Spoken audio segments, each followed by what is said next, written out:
عارف انت اول ما هتبتدي تشوف نفسك، اول ما هتبتدي تحس بقيمتك، اول ما هتبتدي تكسر الحواجز اللي هي مخوفاك، اكتر ناس هتقف في وشك وهتحبطك هم اقرب الناس ليك.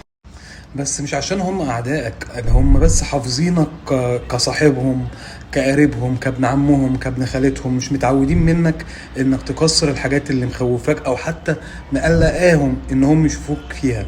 يعني اول ما هتبتدي خالص تشوف نفسك هم هيتوتروا. عارف ليه؟ لان ساعتها هم هيقارنوا نفسهم بيك، فاهمني؟ اللي هو مثلا شبهنا او زينا وقدر يحقق كل ده، طب احنا ليه ما عملناش كده؟ فهمت؟ انت هتخش في مقارنة ومش بمزاجك، ده غصب عنك. فما تستناش دعم من الناس دي دلوقتي خالص، انت فاهم؟ هي الناس دي دلوقتي بتتفرج عليك، هتشوف يعني هما بيشوفوا انت هتعرف تعمل ده ولا مش هتعرف تعمل ده. انت تحت الاختبار، تحت النظر. فما لقيتش الدعم، خلاص ما تزعلش، ده مش عيب فيك ولا حتى عيب فيهم، ده ربنا بيكشف لك الناس قدام عينيك مش اكتر من كده.